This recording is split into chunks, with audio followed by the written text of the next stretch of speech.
лично не нравится то, что Гагаузию превратили в какой-то там, так скажем, плацдарм испытаний для и, так скажем, рычаги давления на центральной власти или же на разделение общества на своих и чужих. Я, допустим, мне не нравится то, что на сегодняшний день гагаузским предприятиям, опять же, избранным предприятием Гагаузии, это не говорит о том, что каждый, кто захотел участвовать в так называемом конкурсе, чтобы поставлять продукцию на территории Российской Федерации, они имели шанс выиграть. Это все...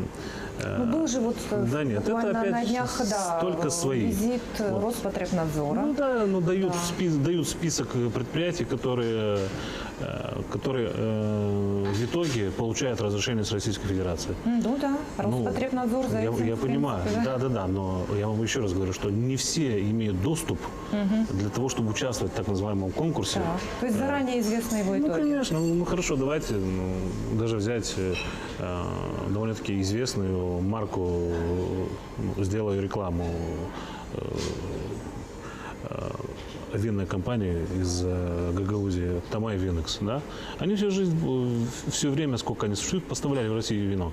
И, то есть, и они даже прошли все, что положено по ГОСТу, то, что требует Роспотребнадзор, но почему-то, доехав до границы, их продукцию не пускают.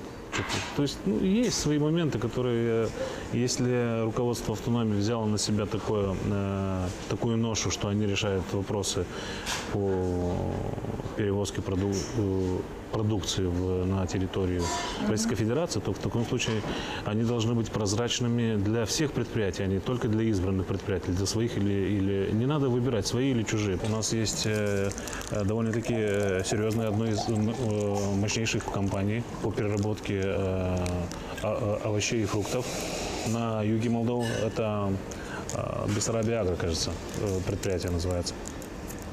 Директор компании Сергей Чемпаеш, депутат Народного собрания.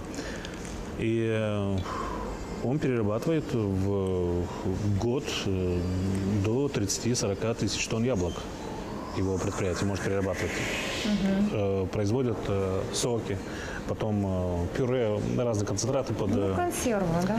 Да. И получается, что человек, который мало того, он имеет под 1000 гектаров посаженных садов яблони. Получается, что он сегодня не получил разрешения на вывоз своей продукции в Российскую Федерацию. А холодильник, который ничего не имеет, просто, так скажем, сохраняет продукцию, там, может, фасует ее как-то, перебирает, а может, фасует. Они сегодня холодильник получил разрешение на ввоз своей продукции на территорию Российской Федерации. Это что такое?